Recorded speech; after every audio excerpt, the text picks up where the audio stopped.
Gênesis capítulo 1. Agora, no terceiro dia, versículo 9 ao 11. E disse Deus: ajuntem-se as águas debaixo dos céus num lugar, e apareça a porção seca. E assim foi. E chamou Deus a porção seca terra, e ao ajuntamento das águas chamou mares. E viu Deus que era bom, e disse Deus: produza a terra erva verde, árvore frutífera, que dê fruto segundo a sua espécie, cuja semente está nela sobre a terra. E assim foi. A chave aqui é a erva, os vegetais, as árvores que produzem segundo a sua espécie. Nunca podemos desmentir isto. O homem planta grãos de trigo há milênios e ele ainda não plantou nenhuma semente de trigo que tenha dado milho. São sementes que dão frutos segundo a sua espécie. Cada uma tem dentro de si seu pequeno código, que se reproduz segundo sua espécie, e isso é fascinante.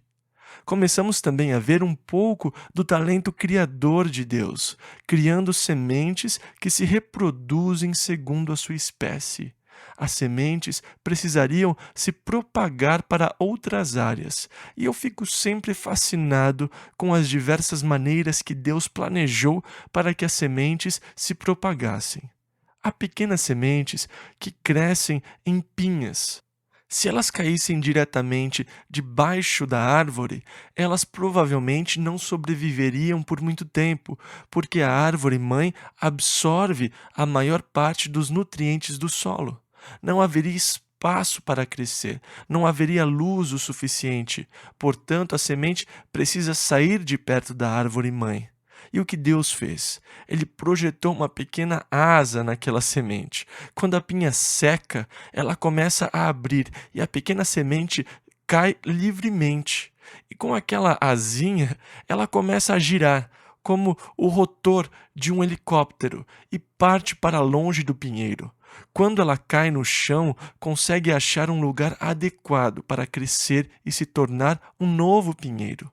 Um acidente maravilhoso, e eu imagino quanto tempo o pinheiro existiu antes de chegar à conclusão de que precisava fazer a semente ir mais longe e desenvolver a asinha na semente.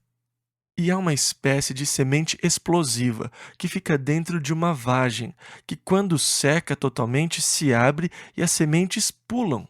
Há outras sementes que têm um pequeno gancho na extremidade, e quando você ou algum animal está caminhando, a semente se agarra às suas calças ou às suas meias e ela ganha uma carona.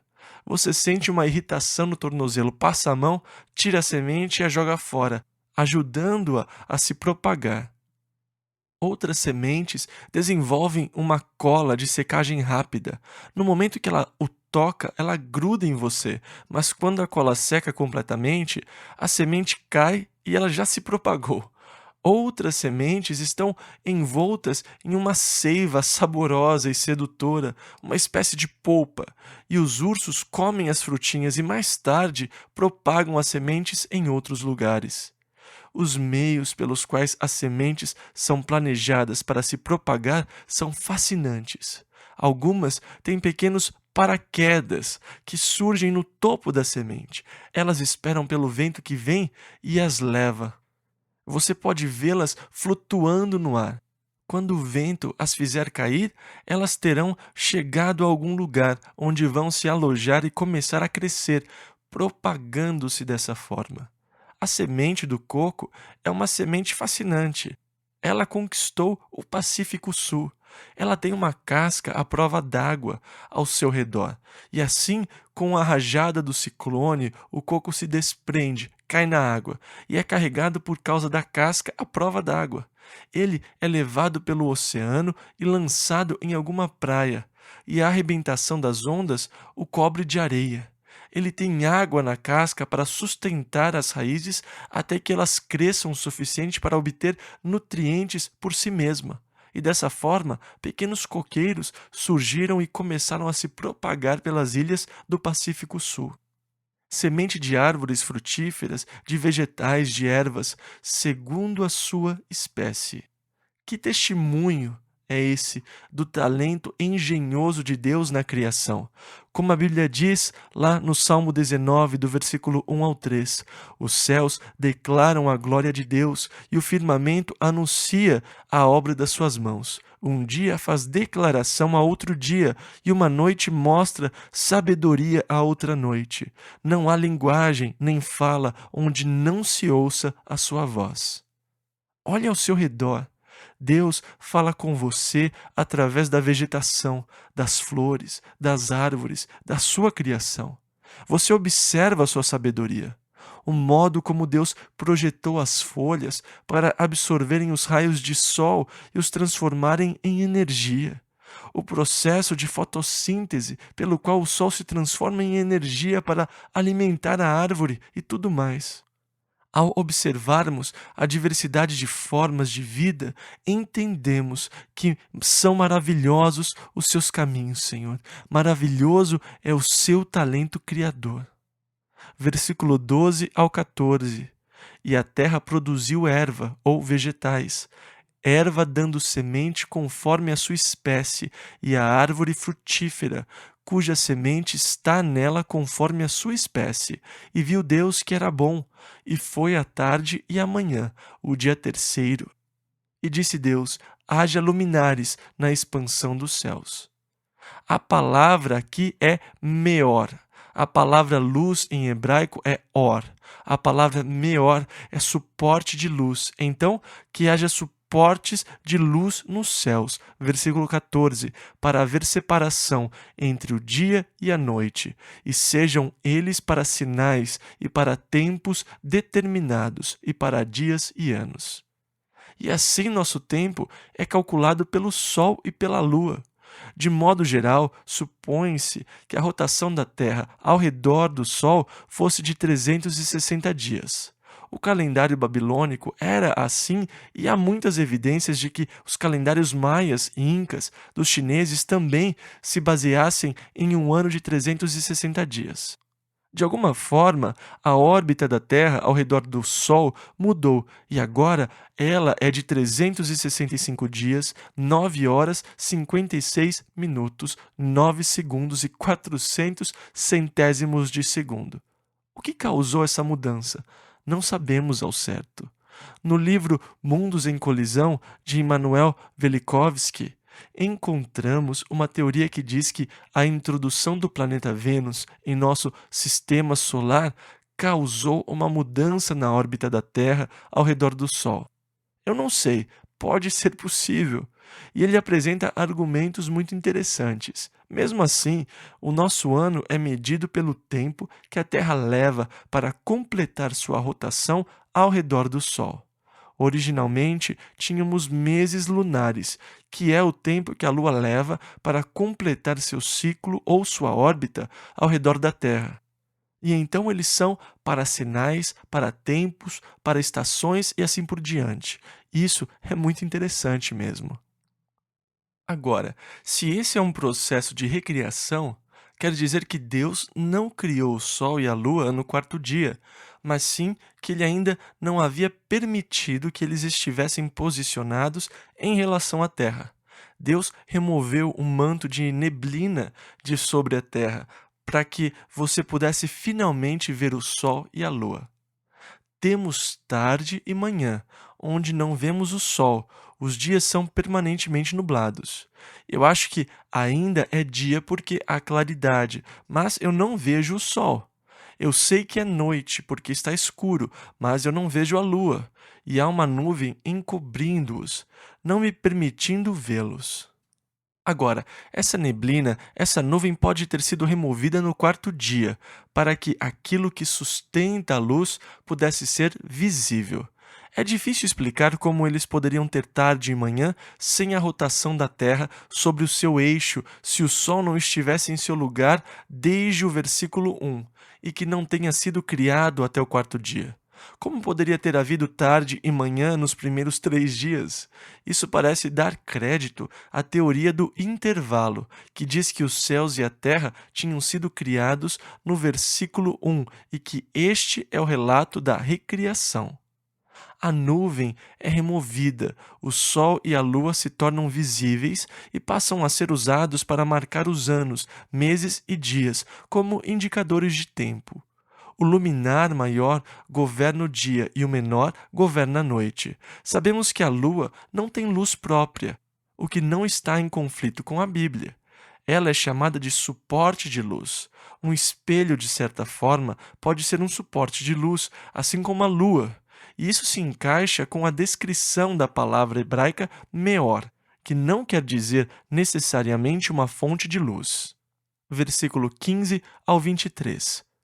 E sejam para luminares na expansão dos céus, para iluminar a terra. E assim foi. E fez Deus os dois grandes luminares, o luminar maior para governar o dia e o luminar menor para governar a noite, e fez as estrelas. E Deus os pôs na expansão dos céus. O firmamento, o espaço sem limites de céu, para iluminar a terra e para governar o dia e a noite e para fazer separação entre a luz e as trevas. E viu Deus que era bom. E foi a tarde e a manhã, o dia quarto. E disse Deus: produzam as águas abundantemente répteis de alma vivente, e voem as aves sobre a face da expansão dos céus. E Deus criou as grandes baleias e todo o réptil de alma vivente que as águas abundantemente produziram, conforme as suas espécies, e toda a ave de asas conforme a sua espécie. E viu Deus que era bom. E Deus os abençoou, dizendo: frutificai e multiplicai-vos, e enchei as águas nos mares, e as aves se multipliquem na terra. E foi a tarde e a manhã, o dia quinto. Ao chegarmos à criação da vida animal no quinto dia, vemos que primeiramente houve formas de vida na água. Produzam as águas abundantemente. E que abundância existe de formas de vida nas águas! Vemos novamente o projeto, a variedade. E eu amo mergulhar lá no Havaí. Quantas variedades e formas de vida podemos ver por lá! Há também muitas formas de vida que não podemos ver. As águas estão cheias delas. Mas eu sempre me pergunto por que Deus fez tantos peixes esquisitos, de tantas variedades e com tantas cores. É maravilhoso saber que Deus não está limitado a apenas um padrão. Se você olhar ao seu redor esta noite, verá que Deus não está limitado a apenas um padrão. Todos nós possuímos os mesmos traços básicos. Todos temos um nariz, todos temos olhos, sobrancelhas, a maioria de nós tem cabelo, e dentes, boca, queixo, bochechas e assim por diante. Mesmo assim, veja a variedade. Temos basicamente as mesmas características, mas não somos parecidos. Isso testifica do lindo e engenhoso talento de Deus, de ser capaz de usar as mesmas características e criar variedades infinitas. Evidentemente, Deus gosta de variedade. Ele faz cada floco de neve único. Cada um deles tem um perfeito padrão geométrico. Mas não existem dois flocos de neve iguais entre os trilhões de flocos de neve que caem todos os anos. Deus gosta muito de variedade. Ele não faz dois flocos de neve iguais. Ainda assim, eles são tão lindos quando você os vê pelo microscópio, com seus padrões e motivos geométricos. Da mesma forma, entre milhões de pessoas pode haver alguns que sejam parecidos, mas mesmo quando você vê irmãos gêmeos, você é capaz de identificá-los porque sempre haverá alguma diferença entre eles. Embora os gêmeos possam ter vindo da mesma célula, embora seus cromossomos e genes possam ter o mesmo conteúdo, há variação. A criação me fascina. E eu amo observar as diferentes formas de vida que existem. Eu gosto, sabe, de observar aqueles insetos bem pequenos que nem sei dizer quais são ou para onde vão. Eu me pergunto se eles sabem para onde estão indo, mas eles sabem voar, né? Agora, eles não têm um curso regular. E às vezes podem incomodar, e às vezes eles aterrissam. Eu estou lendo a minha Bíblia e eles aterrissam sobre ela e eu fico observando. Eu penso, vocês são criaturinhas maravilhosas, vocês podem voar. Vocês têm uma coisa que eu não tenho. São projetados, planejados para poder voar. Quanta variedade!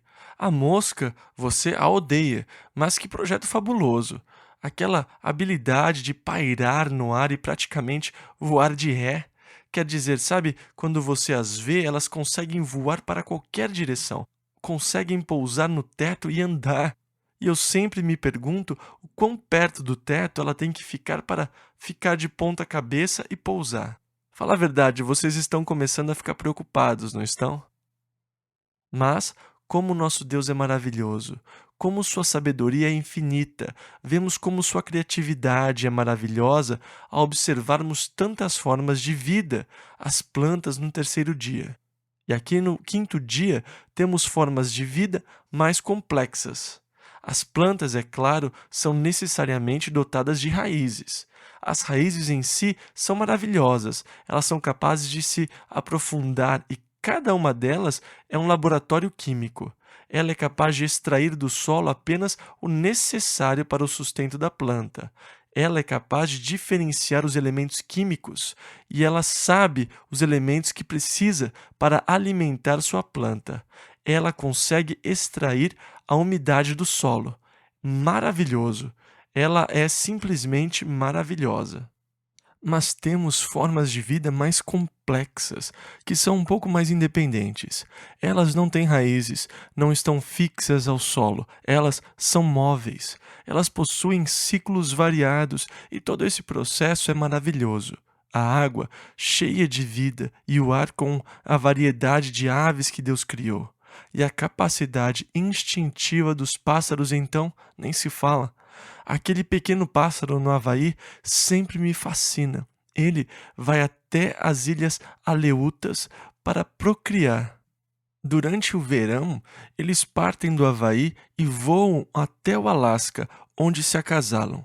Eles constroem os seus ninhos, botam seus ovos, chocam seus ovos. E então, quando chega o inverno, eles não querem passar o inverno no Alasca. E, na verdade, quem pode culpá-los por isso? É de causar inveja, porque eles passam o inverno no Havaí. Eles voam milhares de quilômetros sem bagagem, sem ter que abastecer, sem bússolas ou outro equipamento de navegação. Eles voam direto até o Havaí. Às vezes, eles são pegos em tempestades, com ventos de 150 a 300 quilômetros por hora, que os tiram do curso, mas de alguma maneira eles encontram seu caminho. E alguém pode dizer, eles lembram o caminho. Mas como eles sabem o caminho? Alguns acham que eles têm algum tipo de dispositivo que se ajusta ao campo magnético da Terra. Eu não sei, mas na verdade eles não estão seguindo o mesmo caminho. Então esse argumento é descartado, porque na verdade os pais resolvem partir para o Havaí antes que os bebês possam voar. Os pais partem para o Havaí, deixando seus filhotes no Alasca. Mas isso não parece ter importância, porque algumas semanas depois, os filhotes partem em rumo ao Havaí. Eles nunca estiveram lá, mas de alguma forma Deus colocou no cérebro desse pequeno pássaro esse instinto, naquele cérebro de passarinho. Não é nenhuma espécie de computador, um microsistema, não. Essa é a sabedoria de Deus. Como é emocionante poder ver esse projeto na natureza, tudo testificando da sabedoria do Deus que eu sirvo. Eu sou muito feliz por servi-lo, eu sou muito feliz por conhecê-lo. Esse tão glorioso Deus, tão sábio, com todas essas formas de vida criadas por ele. Ele também criou os mamíferos, as grandes baleias, os animais, cada um segundo a sua espécie. E foi a tarde e a manhã, o dia quinto. Versículo 24 ao 27. E disse Deus: produza a terra alma vivente conforme a sua espécie, gado e répteis, e feras da terra conforme a sua espécie. E assim foi. E fez Deus as feras da terra conforme a sua espécie, e o gado conforme a sua espécie, e todo o réptil da terra conforme a sua espécie. E viu Deus que era bom. E disse Deus: façamos o homem, à nossa imagem, conforme a nossa semelhança, e domine sobre os peixes do mar, e sobre as aves dos céus, e sobre o gado, e sobre toda a terra, e sobre todo o réptil que se move sobre a terra. E criou Deus o homem, à sua imagem, a imagem de Deus o criou. Homem e mulher os criou. Temos agora a coroação da criação de Deus. Depois de criar o mundo com suas diversas formas de vida, ele agora quer governar essas formas de vida. E então Deus disse: façamos o homem à nossa imagem, conforme a nossa semelhança. A Trindade de Deus é encontrada no primeiro versículo da Bíblia. No princípio criou Deus.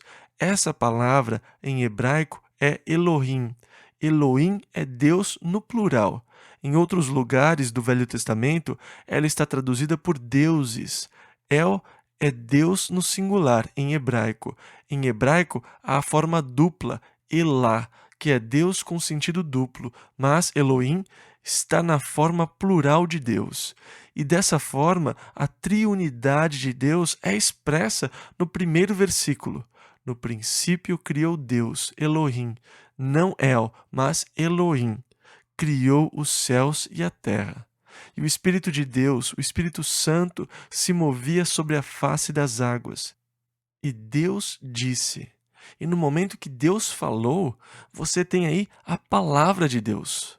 No princípio era o Verbo, e o Verbo estava com Deus, e o Verbo era Deus. Ele estava no princípio com Deus. Todas as coisas foram feitas por ele. Lemos isso no Evangelho de João, no capítulo 1, do versículo 1 ao 3. E agora Deus diz: façamos o homem à nossa imagem, conforme a nossa semelhança. Com quem Deus estava falando? Deus, segundo o conselho da sua vontade, na triunidade da divindade, que nossas mentes débeis e finitas não conseguem compreender, mas na trindade da sua natureza ele disse: façamos o homem à nossa imagem. E, portanto, ele fez o homem segundo a sua imagem, uma trindade da natureza. Deus é uma trindade superior. O homem, feito à imagem de Deus, é uma trindade inferior. A trindade superior é Deus Pai, Filho e Espírito Santo. A inferior é o homem, corpo, alma e espírito, conforme a sua semelhança. A principal característica de Deus é sua autodeterminação, sua vontade, sua habilidade de escolher e determinar seu próprio destino ou seus propósitos. O homem, sendo criado à imagem de Deus, foi criado um ser autodeterminante, um ser criado segundo a imagem de Deus. Deus me criou com a capacidade de escolher. Eu tenho o poder de determinar por mim mesmo. Eu posso escolher o que eu quero. Eu tenho esse poder, essa capacidade. Eu sou feito à imagem de Deus, que é um ser autodeterminante. Agora, se Deus me criou com capacidade de escolha, não faria nenhum sentido se Ele não me desse uma escolha. Que valor teria minha capacidade de escolha se não houvesse nada para escolher? Ele não apenas me deu a capacidade de escolha, mas ele respeita a escolha que eu fiz. Novamente, que valor teria para Deus me dar a liberdade de escolha, mas não respeitar a minha escolha? Eu digo: eu quero fazer isso, e ele fala: você não pode fazer isso. Então isso não é liberdade de escolha. Se ele não respeita a minha escolha, não é uma verdadeira liberdade de escolha. Se ele me deu a capacidade de escolha, ao me fazer segundo a sua imagem, ele tem que me oferecer uma alternativa e me deixar fazer uma escolha. E depois ele tem que respeitar a escolha que eu fiz. Isto é parte da complexidade do poder de escolha, uma parte da imagem de Deus segundo a qual o homem foi criado. Por isso que quando Deus criou o homem e criou o jardim para o homem habitar, ele colocou no jardim a árvore do conhecimento do bem e do mal e disse ao homem: não coma aquilo. Lá estava a escolha dada ao homem, porque a capacidade de escolha não tem valor se não há algo para escolher. Mas Deus honra e respeita a minha escolha, pois se eu escolher que eu não quero conhecer a Deus, que eu não quero servir a Deus, que eu não quero amar a Deus, seria errado se ele me forçasse a ir para o céu, onde eu teria que amá-lo e teria que estar com ele, teria que servi-lo.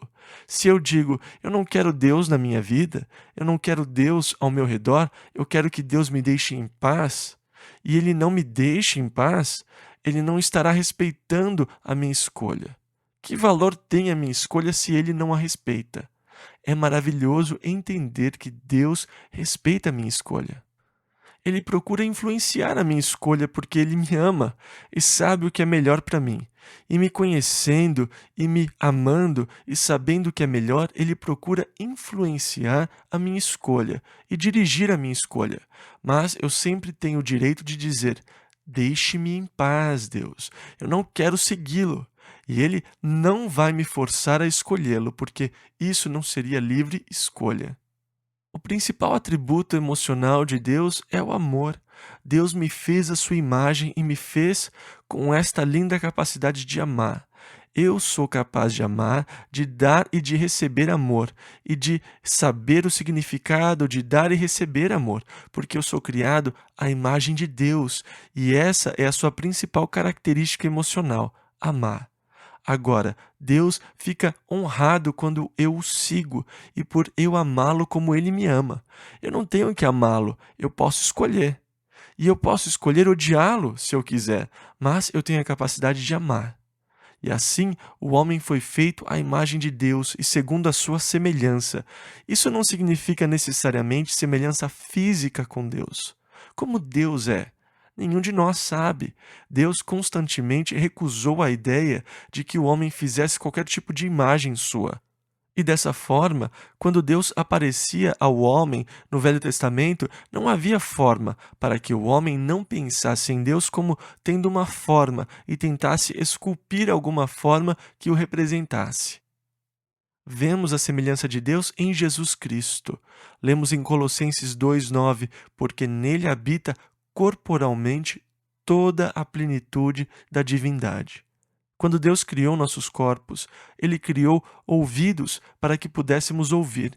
Ele os planejou para que captassem o som, fizessem vibrar a pequena bigorna, o estribo, os ossos internos e mandassem as informações para o cérebro, para que ele interpretasse as palavras e os sons e os tornasse compreensíveis.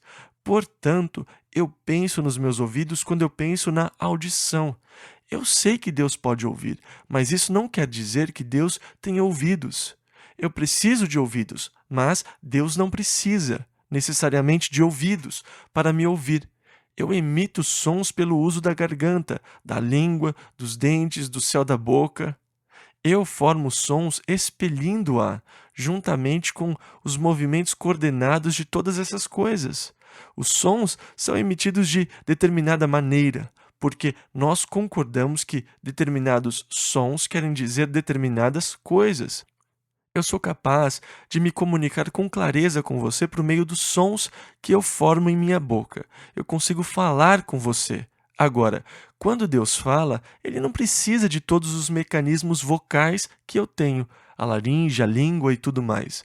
Eu tenho esse pequeno sistema em meus olhos, com o vítreo ao fundo que tira essas pequenas fotos, a razão de cerca de 18 por segundo. Ele transmite as vibrações ao cérebro. Vibrações que meus olhos estão captando e interpretando o mundo ao meu redor, que torna as vibrações compreensíveis. O meu cérebro está decifrando e interpretando todas essas instantâneas vibrações que chegam à razão de 18 por segundo. E eu sou capaz de reconhecê-los e saber a cor das roupas que vocês estão usando e tudo mais.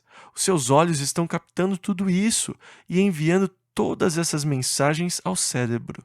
Não é à toa que você está cansado no final do dia. Eu sei que Deus pode ver, mas não quer dizer necessariamente que Deus tenha que ter olhos para ver.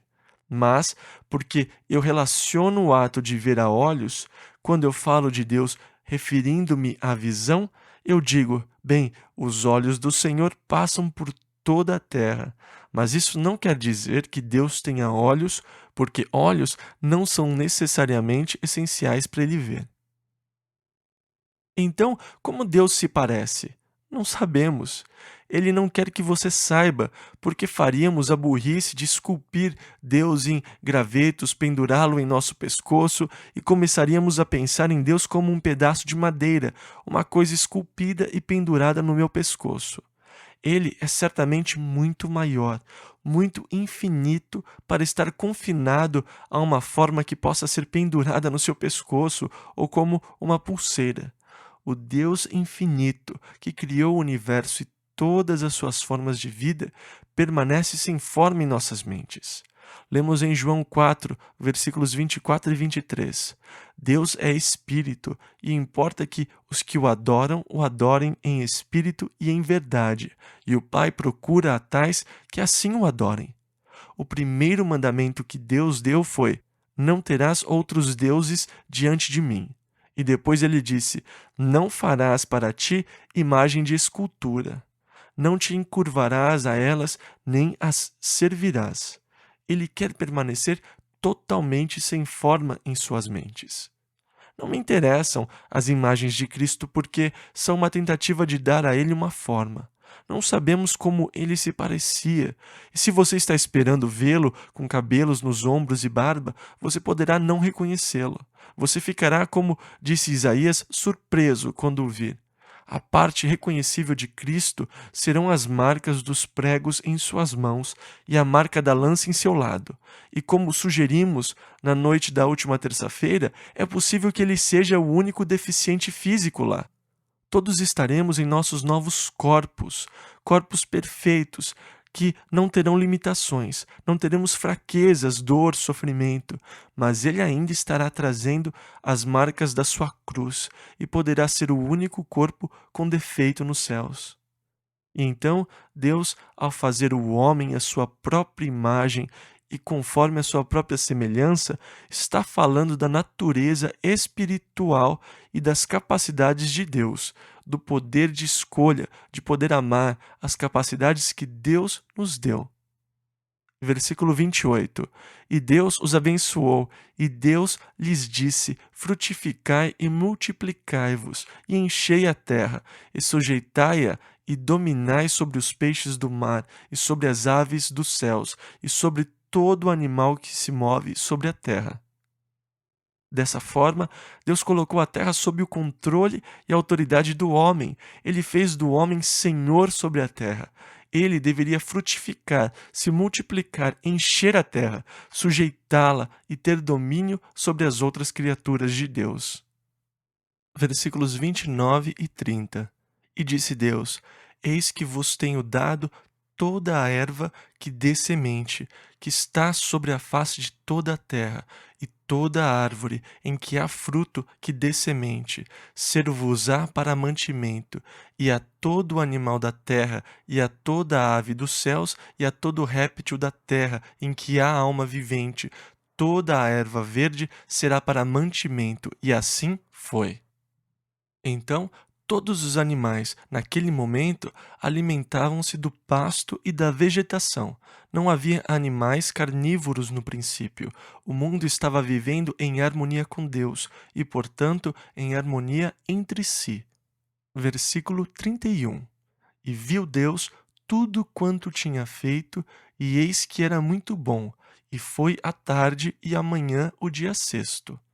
Agora, os primeiros 3 versículos do capítulo 2 pertencem ao capítulo 1. Vamos lê-los. Versículo 1. Assim, os céus, a terra e todo o seu exército foram acabados. O que incluiria os anjos, pois os anjos são chamados exércitos dos céus. Versículo 2. E havendo Deus acabado no dia sétimo a obra que fizera, descansou no sétimo dia de toda a sua obra que tinha feito. Isso não quer dizer que Deus estivesse exausto, mas quero dizer que as obras criadoras estavam completas. Ele descansou da sua criação. Ele tinha criado tudo o que era necessário a esta altura. Portanto, esse foi o fim do seu ato de criação. Ele interrompeu o seu ato de criação no sétimo dia. Todas as coisas foram criadas ou restauradas naquele período de 6 dias. E assim, Deus descansou dos seus atos criativos, como está sendo mostrado aqui. Ele descansou da criação, de toda a obra que tinha feito. Versículo 3. E abençoou Deus o dia sétimo.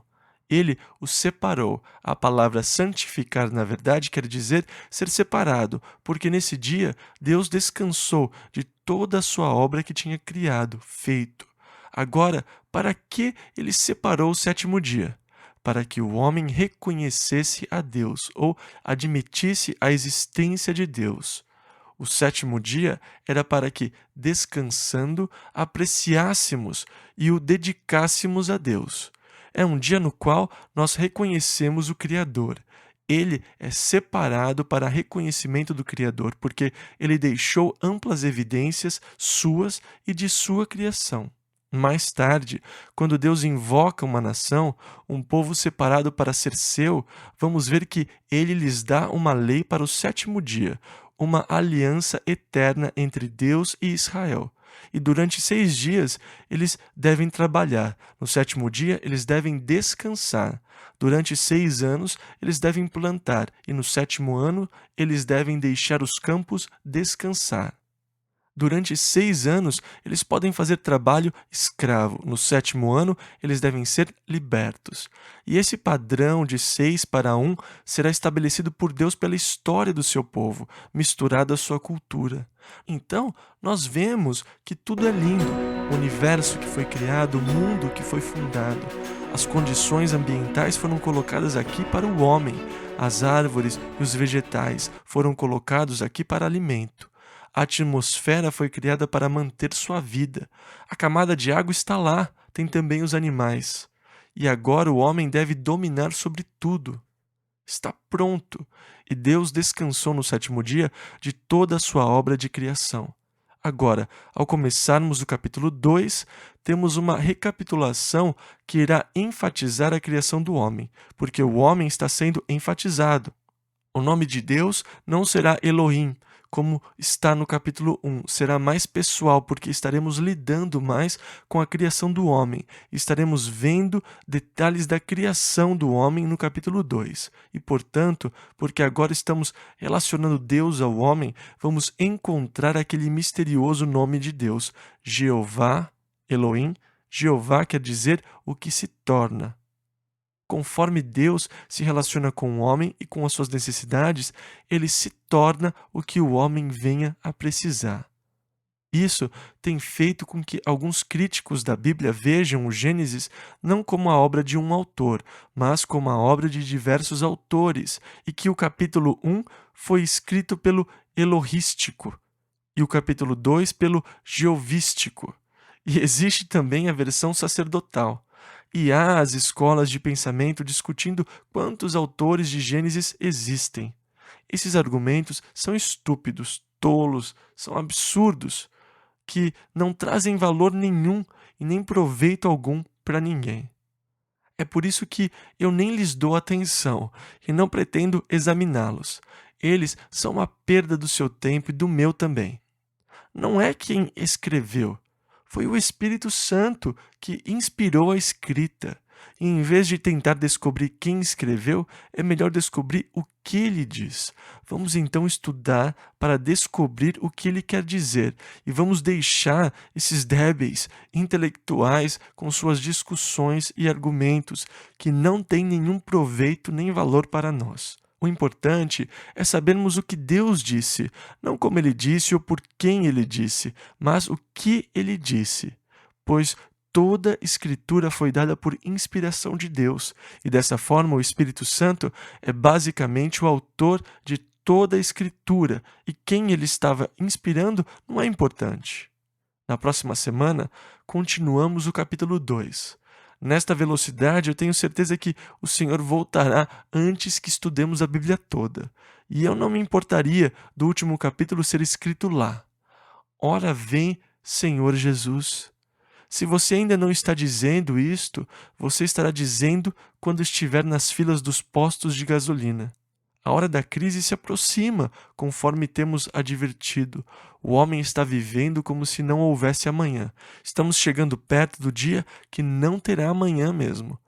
Vemos a corda do relógio acabando. Ora vem, Senhor Jesus. Dias emocionantes nos aguardam, meus irmãos.